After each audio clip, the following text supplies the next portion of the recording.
muito bem-vindo ao Circuito em Casa, uma programação online feita especialmente para você que está em casa, assim como eu, respeitando os protocolos de saúde para a contenção da Covid-19. Meu nome é Nara Torres, também sou conhecida como Naroca. Sou percussionista, DJ e sou fundadora dos blocos Chama o Síndico e Sagrada Profana, que está apresentando essa aula de hoje. Bom, hoje eu vou falar um pouquinho sobre percussão popular brasileira e mostrar para vocês algumas releituras de ritmos brasileiros para percussão feita coletivamente. Esse vídeo está sendo transmitido pelo YouTube da Fundação Municipal de Cultura, Facebook e Instagram do Circuito Municipal de Cultura. Bom, gente, eu quero contar um pouquinho da minha história e da minha trajetória musical até aqui para vocês, para quem não me conhece, para quem está me conhecendo agora. Eu comecei a estudar música com 15 anos de idade, toquei até os 18. Aos 18 eu parei, fiz faculdade de comunicação social e aos 23 anos eu fui picada pelo bichinho do ritmo, da percussão. Eu tive a oportunidade de ir a Recife, Olinda, e me apaixonei demais, loucamente, perdidamente, pelo afoxé e pelo maracatu. Voltando para BH, eu comecei a frequentar as oficinas do Lênis Rino no BAC Trovão das Minas, que é um grupo muito importante aqui na nossa cultura belo-horizontina. A partir dali, eu comecei a estudar com mestras da percussão. Tive a oportunidade de estudar com Daniela Ramos, Matheus Baense, Antônio Loureiro, Chaya Vasquez, Tarcísio Braga, e me encontrei com o meu mestre Santiago Reiter. Então a minha formação, desde então, ela acontece estudando com outros músicos. Artisticamente, depois do Trovão das Minas, eu passei por vários grupos musicais. Frito na Hora, Bloco da Alcova Libertina, Jum, Iconile, banda com a qual eu gravei 2 discos, Tupi Novo Mundo e Piacó. Também gravei em discos de compositores, compositoras, cantores, intérpretes como Marcelo Veronês, Fernanda Branco Pose, Vitor Magalhães. Ano passado tive a oportunidade de gravar no último disco do Loborges. Também passei pela Orquestra Típica de Lhamas e hoje em dia eu faço parte das bandas Sagrada Profana e Chama o Síndico. Eu sou fundadora, ao lado dos meus e minhas colegas, dos 2 blocos, Chama o Síndico, em 2012, e Sagrada Profana, em 2016. E sou regente também da bateria desses 2 blocos, trabalho com educação musical desde então. Na verdade, eu comecei a dar aulas em 2011, no projeto Arena da Cultura, da Fundação Municipal de Cultura. Então, dentro dessa trajetória, desses encontros que a música traz pra gente, eu sempre tive essa curiosidade com os ritmos brasileiros, com entender os ritmos, a essência do ritmo. O que faz um baião ser um baião? O que faz um samba ser um samba, de modo que a gente toca e as pessoas saem sambando e não dançando forró? Onde fica o grave no samba reggae? Onde fica o agudo na marchinha? Foi com essas perguntas que eu fui me norteando e sigo me norteando a estudar o que eu considero a parte científica da música, do ritmo. Na música a gente tem esse lado subjetivo, da inspiração, da criação, mas a gente tem um lado técnico também, que é o que nos proporciona estudar e também ter essa linda oportunidade de ensinar. Bom, eu quero falar um pouquinho sobre o carnaval de rua e como que eu vejo o lugar da música e da música popular no carnaval de rua. Cada um a sua história, a sua trajetória, e a minha, ela está diretamente ligada ao lado político do carnaval, aos desejos de ocupação da rua, do espaço público, de expressão social e coletiva. Então eu vejo no carnaval de rua um espaço muito importante disso, dessa expressividade social e também da liberdade, da diversidade, dos encontros, de poder tocar ao lado de pessoas de diversos níveis musicais, origens, trajetórias e linguagens. E foi por isso, por essas e por outras, que eu fui me apaixonando por esse lugar e fui me dedicando fortemente a ele, criando os blocos e investindo e trabalhando e estando presente. Para a nossa música brasileira, para a nossa cultura popular rítmica brasileira, o carnaval é um lugar de extrema importância também, por essa diversidade musical que a gente experimenta, pela possibilidade de tocar coletivamente. E é isso que eu vou abordar aqui na aula, esse corpo coletivo que é construído através dos diversos instrumentos de percussão que se encontram num bloco. Bom, vamos falar um pouquinho sobre a palavra percussão, o conceito dessa palavra percussão. É comum a gente falar que toca percussão e as pessoas não saberem do que se trata, porque realmente não é tão óbvio quanto você falar eu toco violão, né? A pessoa já visualiza um violão. Eu toco saxofone, a pessoa já visualiza um saxofone. Percussão não é um instrumento, percussão é um gesto. Percussão traz uma gama de instrumentos, todo um universo. Então percussão é um gesto? Que gesto seria esse? Aí eu vou compartilhar com vocês um conceito que eu aprendi com o meu mestre. Percussão é ação de batimento de um corpo contra outro corpo. Então vamos pensar um pouquinho sobre isso. Ação de batimento de um corpo contra outro corpo. Isso é muito amplo, né? Isso é muito amplo. E isso é que é bonito. Que corpo é esse e que corpo é esse? Pode ser uma mão com a outra, pode ser uma mão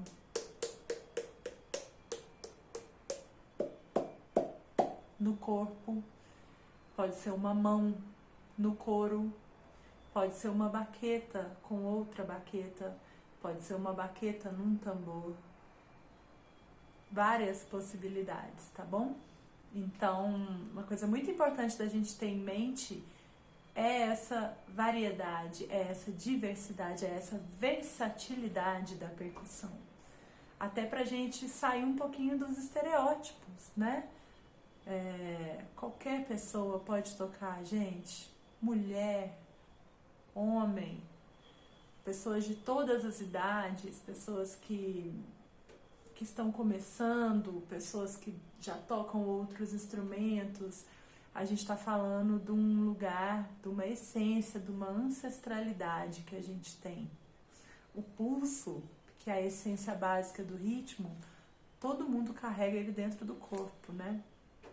Esse pulso aqui, ó, que a gente sente, para ver que tá vivo, para ver que o coração tá batendo direitinho, é o mesmo pulso que vai ligar todas as pessoas que estão tocando juntas nesse corpo coletivo. Bom, eu falei aqui sobre o conceito do corpo coletivo. Então, é como se a gente encarasse esse grupo de pessoas que estão tocando juntas como um corpo humano. E os instrumentos de percussão, eles vão ter a função dos nossos membros. A gente pode fazer essa analogia para a gente entender um pouco a função de cada instrumento dentro do ritmo, tá bom? Então vamos começar pela base, o chão. As pernas, quem vai trazer são os instrumentos graves. Então a gente vai usar aqui na aula o tambor, né? Esse tambor aqui é uma caixa de folia feita pelo grande luthier Santônio Lobato, aqui de Belo Horizonte, tá bom? Ó, de madeira. Tem o couro embaixo e em cima, tá? E um som maravilhoso. Pode ser tocado com a baqueta de caixa. E eu costumo gostar de usar essa baqueta aqui um pouquinho mais grossa, que eu acho que tira um pouco mais de som. A gente tem o som do grave e tem o som do aro também, mas por enquanto, e do corpo. Mas por enquanto a gente está falando aqui dessa função chão do grave. A gente vai usar também o surdo, tá bom? Você vê que a estrutura é parecida, né? Mas como muda a pele, como muda o material, muda a sonoridade. O surdo, a gente costuma usar essa baqueta aqui com feltro. Ele traz um som mais aveludado. A baqueta pode ser de madeira também. Então, nós temos os graves fazendo essa base. Eu mostrei para vocês o tambor, a caixa de folia, o surdo. Pode ser uma alfaia, pode ser uma zabumba. Todo tambor que traga esse som mais grave, tá? Agora, vamos para a coluna. Nossa coluna vertebral. A gente pode fazer essa analogia com as claves, tá? A clave, existe um instrumento chamado clave, mas a clave a qual estou me referindo é a função rítmica. São os instrumentos que vão manter uma célula rítmica, uma frase, e vão embora com ela. Eles vão guiar os demais instrumentos. A clave, ela pode ser feita pelos ferros, que a gente vai utilizar aqui, a gogô, tá? Com as campanas e cowbell. Ela pode ser feita num tamborim, ela pode ser feita de diversas maneiras, tá bom?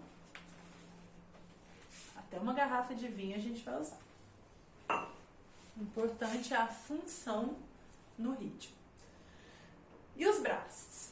Bom, se as pernas são o grave, a gente vai contrapor com o agudo. E geralmente, deixa eu buscá-lo ali.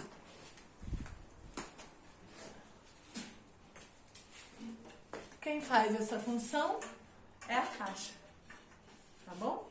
Essa aqui é a caixa de guerra, ó. Ela tem esteira embaixo, né? Ah, é o tarol? Ela se diferencia do tarol por essa espessura aqui. O tarol, ele é mais fininho, mas eles têm a mesma função no ritmo. E aí a gente pendura aqui com a alça, que vem aqui, e ela fica aqui de lado. Tem gente que prefere usar ela aqui no meio, tá bom? Também é uma possibilidade.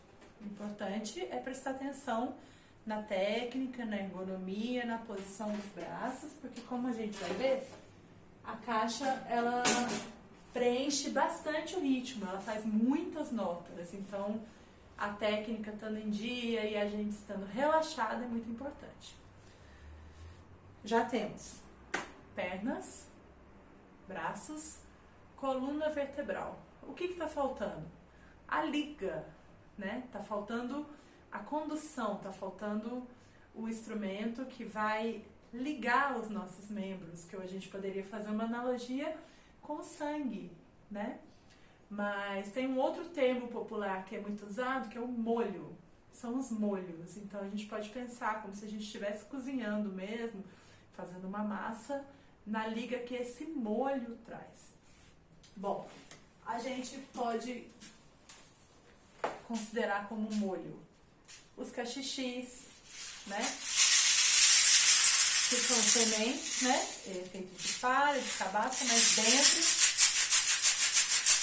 sementes.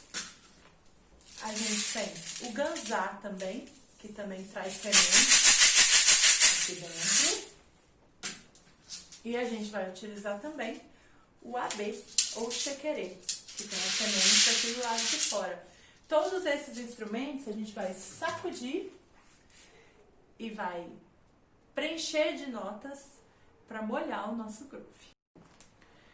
Eu separei aqui 5 ritmos pra gente estudar, tá bom? Então a gente vai... deixa eu explicar por que eu escolhi esses 5 ritmos.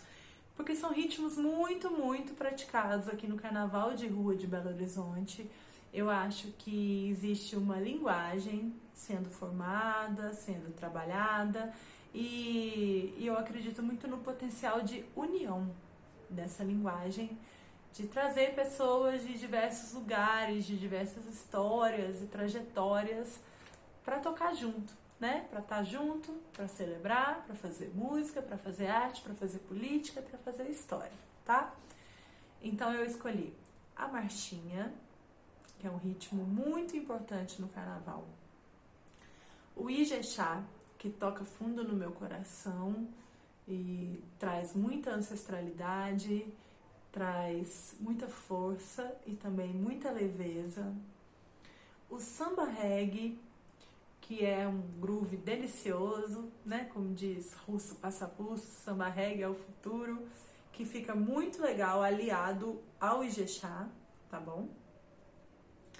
O maracatu de baque virado, por uma questão de honrar a minha própria trajetória, foi onde eu comecei a tocar percussão. E um funk carioca caseiro, feito só com instrumentos da sua cozinha, homenageando esse termo cozinha, né? Nós, profissionais, amantes do ritmo, nós somos chamados da cozinha, que é sempre o melhor lugar da casa, né? Então, homenageando a cozinha e também propondo que quem não tem os instrumentos pode fazer som também, pode estudar, pode praticar. A gente vai fazer esse funk carioca caseiro. Bom, gente, eu quero frisar que pra mim é um grande desafio também fazer isso aqui. É a primeira vez que eu gravo uma aula de música, né? E uma aula longa, de 1 hora. E eu tô tentando falar com um público que se interessa pela música, né? Eu tenho 35 anos, comecei a tocar percussão com 23, que dependendo da perspectiva também pode ser considerado tarde, né? Inclusive, nessa época, eu achava que estava tarde pra mim. Eu já tinha me formado, mas a música falava tão alto no meu coração que eu percebi que eu não poderia viver sem. Então eu deixo aqui também um estímulo ao estudo, a fé na novidade, a fé na arte, né? Que todos nós somos capazes, somos possíveis de tocar. Mulher, homem, pessoas de todas as idades. É só começar. O estudo da música é uma coisa muito bonita, que abre a gente demais, que traz muitas amizades, muitas alegrias, que deve ser feito de uma maneira divertida, com prazer, com tesão, com curiosidade, com amor. E eu estou à disposição para quem quiser também, depois de assistir a aula, seguir nos estudos ou pedir dicas, orientações, ser encaminhado para outros professores, professoras, instrumentos. O importante é tocar.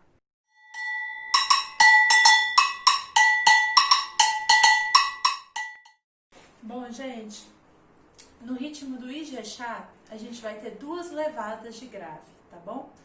A levada 1, a gente marca o aro no tempo e a pele no contratempo do segundo pulso. Vai ficar assim. 1, 2, 3, 4.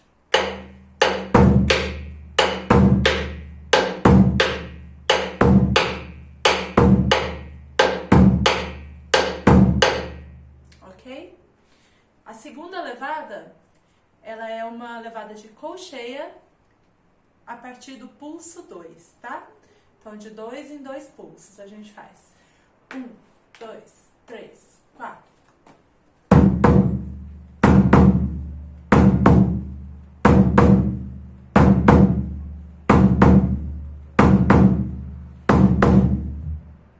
E aí a gente pode pode colocar algumas pequenas viradas. Vou fazer uma demonstração aqui.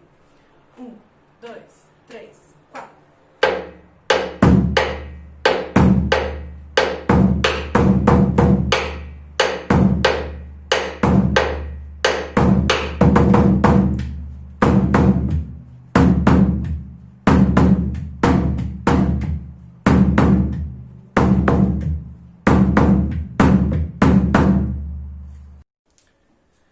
Bom, vamos falar agora da caixa no ritmo do Ijexá.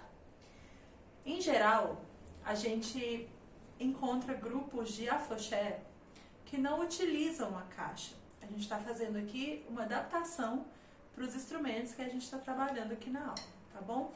Então, a levada do Ijexá, uma levada possível na caixa para groovar direitinho com os outros instrumentos seria tatat, tatat, tatat, tatat, tatat, tatat, tatat, tatat. Aí a gente coloca bastante rulo na mão direita, que faz o tá, a mão esquerda faz o tch, fantasminha, tá bom?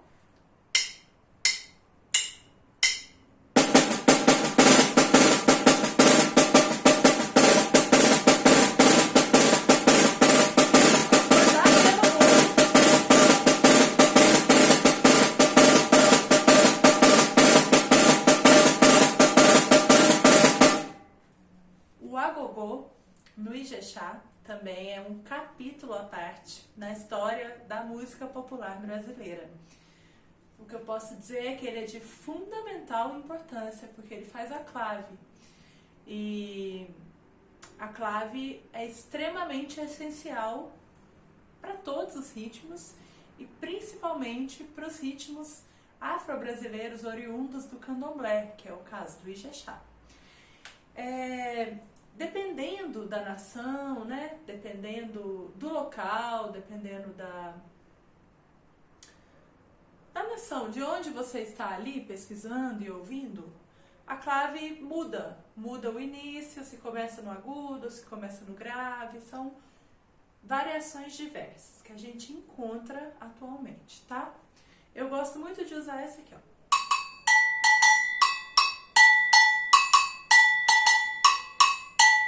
Olha como é que a gente pode secar o agogô com a mão, ó. Vou fazer sem secar primeiro.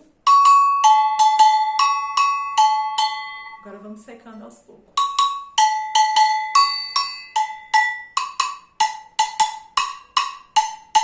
Tá bom? Outra variação seria começar no grave.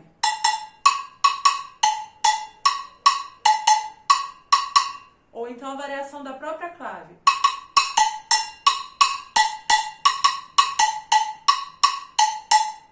Tem música do Gil que a gente encontra criativamente o agogô assim.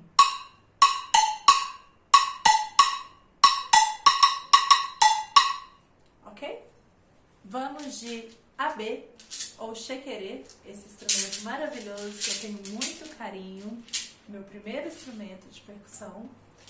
E no Ijexá a gente vai fazer duas linhas, tá? Para combinar com a linha do tambor que a gente usou. Na linha 1, a gente vai fazer menos notas e na linha 2 a gente vai encher um pouquinho mais. Então, a linha 1 seria 1, 2, 3, 4.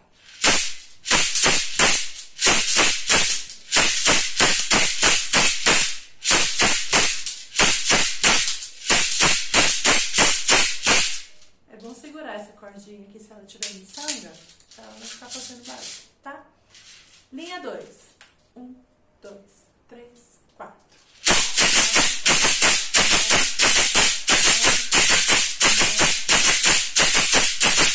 Essa linha, gente, é uma linha muito importante para o chequerê.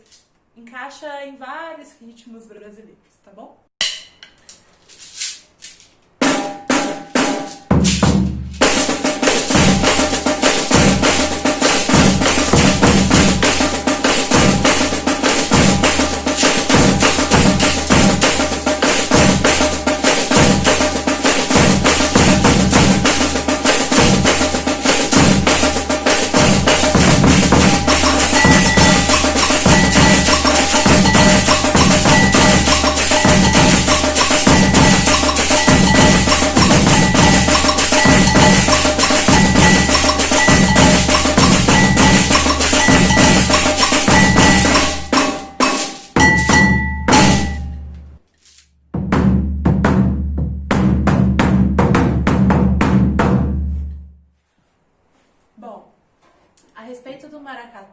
de baque virado, existem várias levadas de tambor.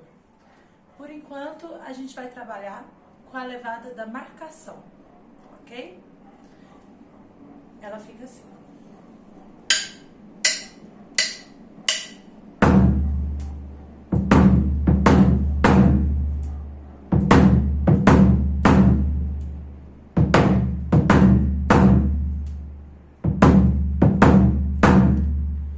Uma frase que eu aprendi nos meus tempos de Trovão das Minas, pra gente decorar essa levada, é: bom, cantar, cantar, bom, cantar, cantar, bom, ok? E aí eu vou fazer a virada de 4 em 4. D, E, D, E, D, D, E, D, E.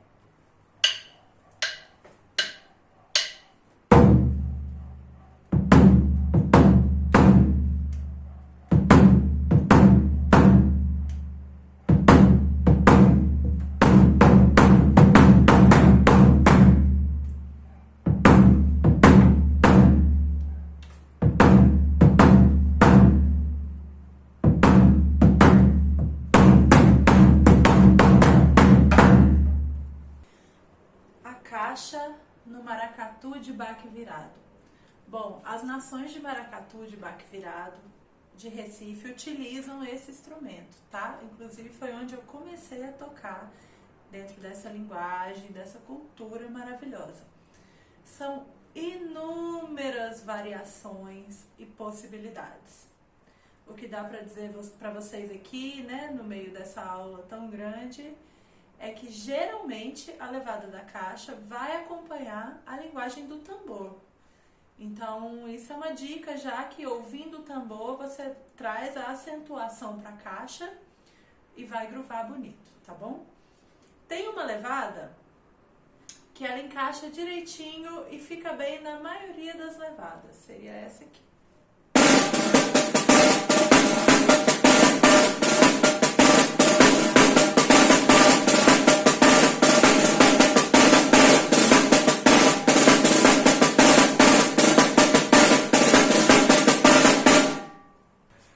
Bom, agora a gente vai falar do ferro no maracatu de baque virado, ok? Ele é também de suma importância, assim como eu falei do agogô no Ijexá, porque ele faz a clave, que é a coluna cervical do ritmo. O ferro no maracatu, ele é representado pelo gongue, que é um instrumento que eu não tenho disponível aqui. O gongue é um instrumento, ele se parece aqui com o cowbell, que a gente vai usar, tá bom? Cowbell, sino de vaca. A diferença é que ele é maior, tá? E ele tem uma haste que fica presa aqui, e ele é tocado aqui, ó, em cima. E ele é muito alto, ele é um instrumento que fala muito, então é comum a gente encontrar um gongue só no meio de todo o baque de maracatu, tá bom? Mas o principal é a clave, é esse lugar, é essa síncope do maracatu. A gente vai começar na segunda semicolcheia. E uma frase legal pra gente decorar é: 1, 2, 3, 4. Cante, cante, cante, cante, cante, cante, cante, cante, cante, cante, cante, cante. 1, 2, 3, 4.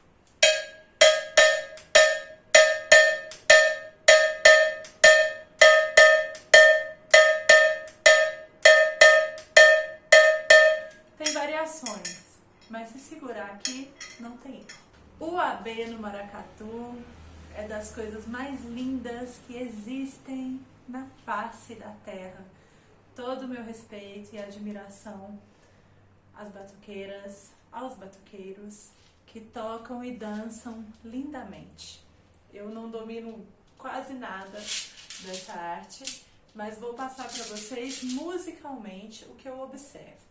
Existe uma questão do sotaque das nações que, embora seja sutil, faz toda a diferença. Então, para quem quiser aprofundar e se enveredar por esse meio, vale a pena pesquisar, procurar saber e notar o sotaque nesse instrumento aqui, nas levadas de maracatu. Mas a princípio a gente pode dizer que a linha do cá, um pra lá, um pra cá, um pra lá, um pra cá, ela vai groovar, vai encaixar e vai ficar bonita, tá bom?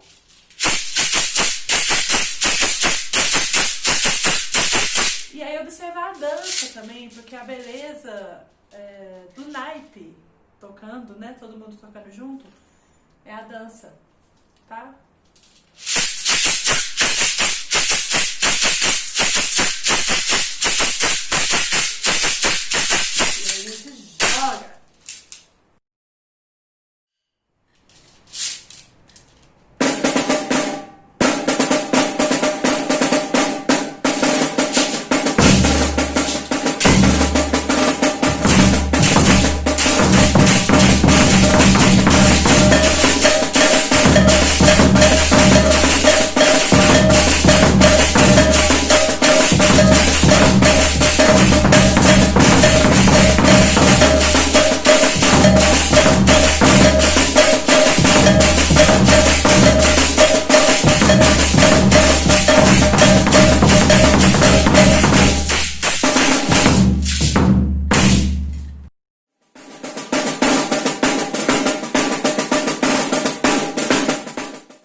Bom, agora a gente vai falar sobre a levada do grave na marchinha. É bem simples, a gente vai marcar o tempo 1 com a mão, secando o som, pode usar a baqueta também, e a nota vai ficar no tempo 2. As viradas acontecem no contratempo, tá bom? Inclusive tem essa viradinha malandra aqui pra gente entrar. 1, 2, 3, 4.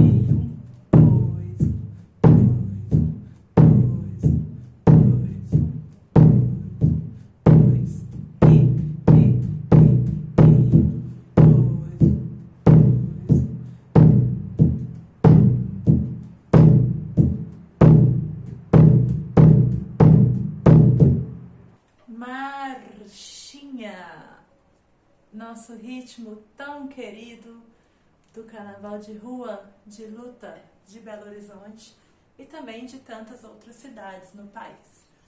Bom, a caixa é um instrumento muito importante nessa linguagem.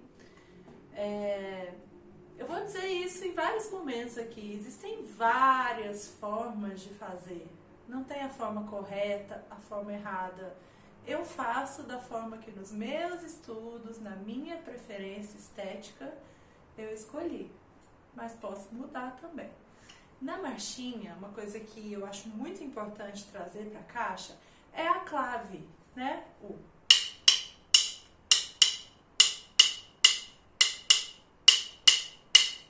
E a virada.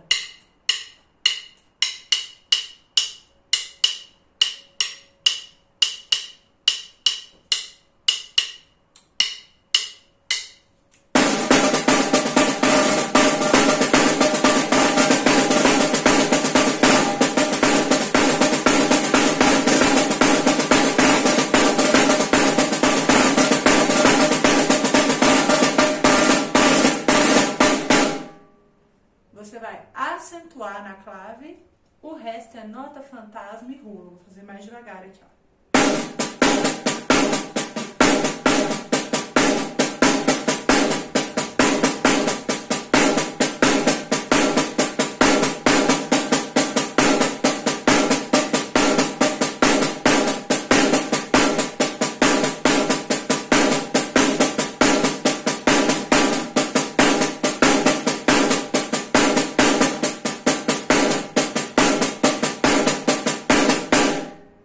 Bom, para a gente fazer o molho da nossa marchinha, eu escolhi o ganzá, que eu acho que ele é um instrumento que tem uma sonoridade muito legal, ele é gostoso, leve de tocar, e ele é um instrumento muito bom para quem está começando, se iniciando, embora tenha também várias possibilidades de ser tocado em linhas um pouco mais complexas, tá?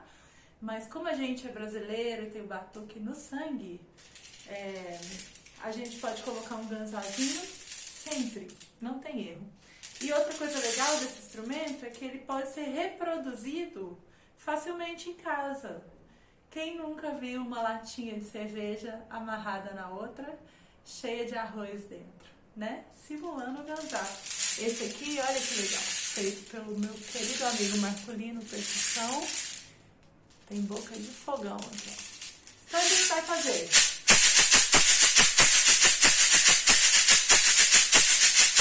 Pode pegar mais do lado aqui, ó. Botar swing.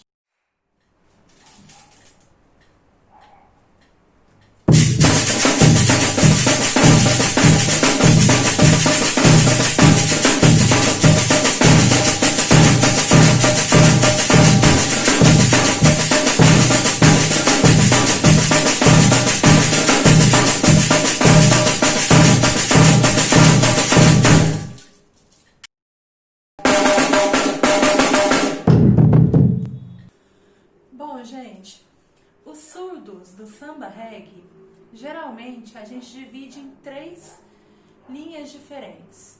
A gente chama de surdo de primeira, surdo de segunda e surdo de terceira. E eles juntos formam uma melodia e costuram essas linhas. Hoje eu vou improvisar com um só aqui, tá bom? Então a gente vai fazer 1, 2, 3.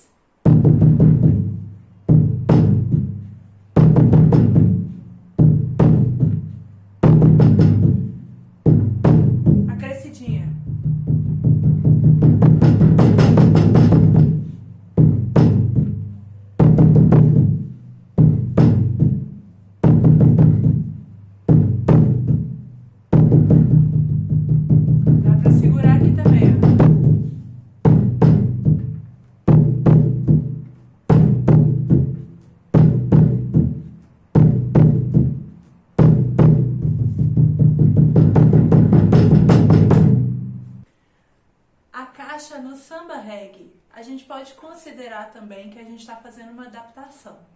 No samba reggae, as linhas agudas, elas são divididas entre vários instrumentos, pelo pouco que eu já vi, porque ainda não tive a oportunidade de mergulhar nesses estudos lá na Bahia, conforme eu tenho muita vontade. Eu gosto de fazer 2 linhas no samba reggae, que você pode alternar, tá bom? A primeira é essa aqui, na qual a gente marca as 4 semicolcheias, revezando na direita e na esquerda, mas acentua a terceira e a 4ª semicolcheias, dando assim essa ênfase do reggae no contratempo.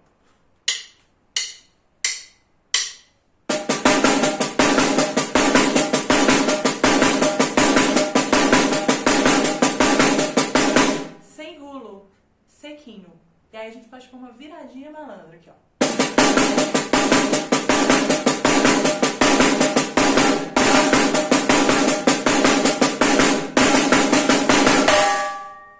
E a outra levada é essa aqui, ó.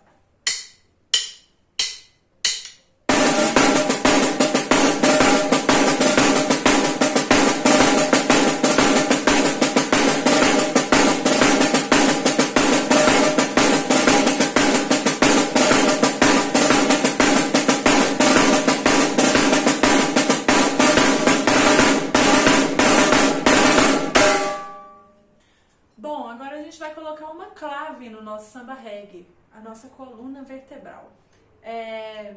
Eu vou fazer no agogô, porque eu estou adaptando com os instrumentos que eu toco e tenho aqui disponíveis. O agogô é um instrumento agudo, que eu gosto muito da sonoridade, acho que cai bem para fazer as claves. Mas ela poderia estar sendo feita, por exemplo, num repinique, tá? Então a clave que a gente vai utilizar seria 1, 2, 3, 4.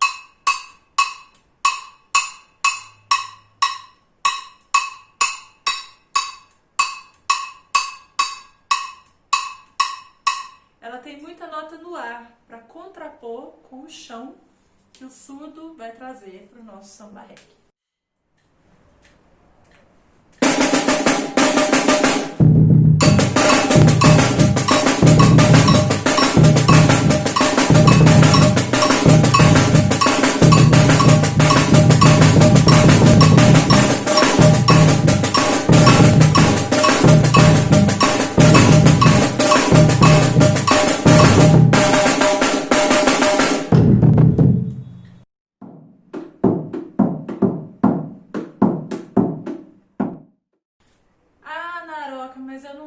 instrumento, eu tô sem grana para comprar, eu só tenho um instrumento, não tenho todos.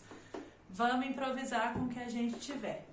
Vamos fazer um som agora com o que a gente tem em casa. Balde, panela, garrafa de vinho, improvisação. O importante é manter a função de cada instrumento. Então, eu estava procurando um instrumento para servir como grave. E o que eu achei mais legal aqui em casa foi essa. Ó, um tupperware, tá bom? Então, a gente vai fazer a levadinha do funk carioca, que a gente chama aqui no Carnaval de BH como funk carioca 1. 1, 2, 3, 4.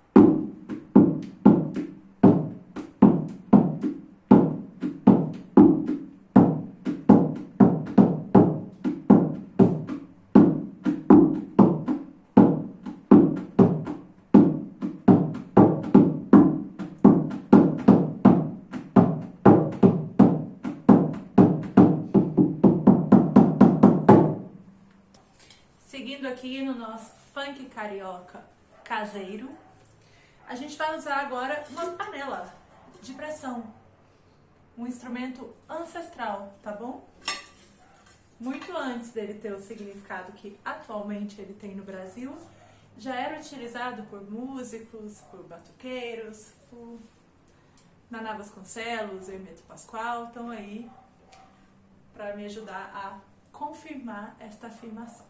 Então, gente, no funk carioca, esse funk que a gente está fazendo, né, que é oriundo do Miami Bass, a panela que está fazendo as vezes da caixa, né, do instrumento agudo, ela vai marcar o tempo 2 e o tempo 4. Se fizer isso, já tá bom, já vai ter a função do groove, tá bom? O importante é chamar na entrada, no tempo 4, em anacruze, antes de começar o groove. 1, 2, 3.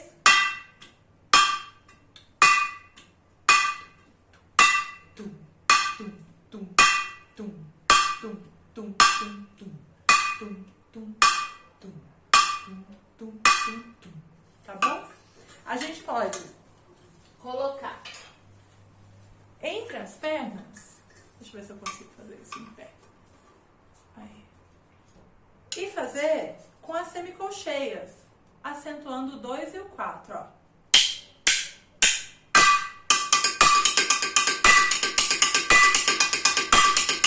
Aí a gente pode fazer virado.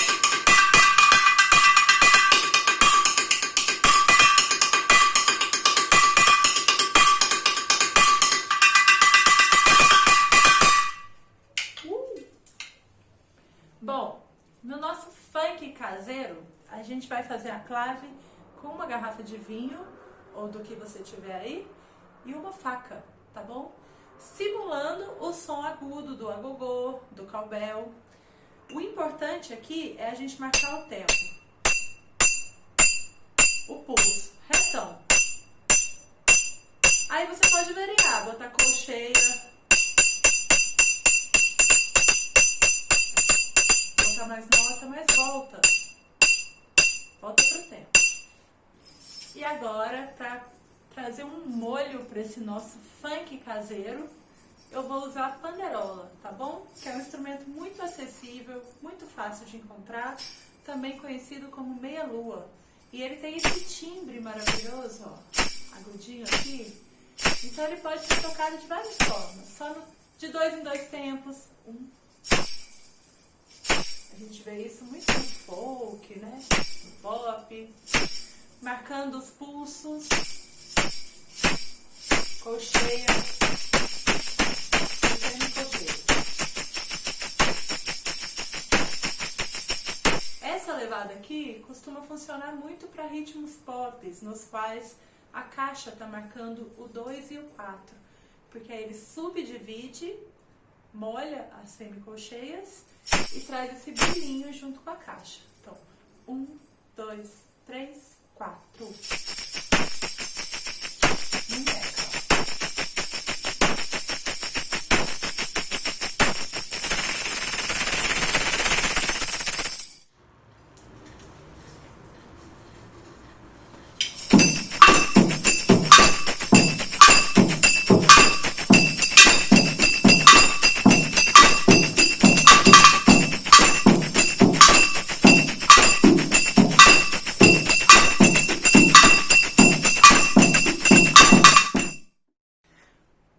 obrigada a você que nos assistiu.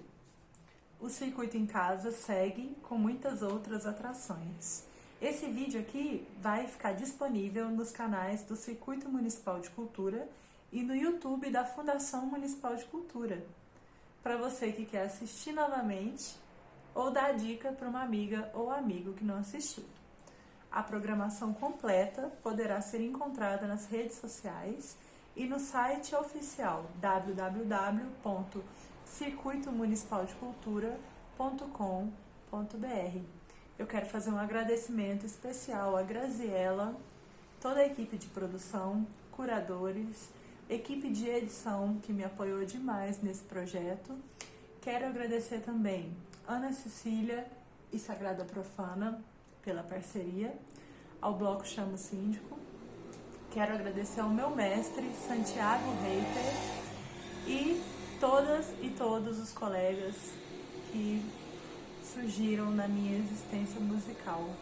Quero agradecer a Deus da música e ao poder da arte de nos elevar e nos manter sãos e sãs nesses tempos difíceis em que a gente vive. Vamos acreditar, vamos fazer música e vamos sair juntinhos dessa. Um beijo. Estou disponível para quem quiser estudar, fazer aulas particulares, aulas online e seguir nessa pesquisa maravilhosa da nossa cultura brasileira. Mais um beijo.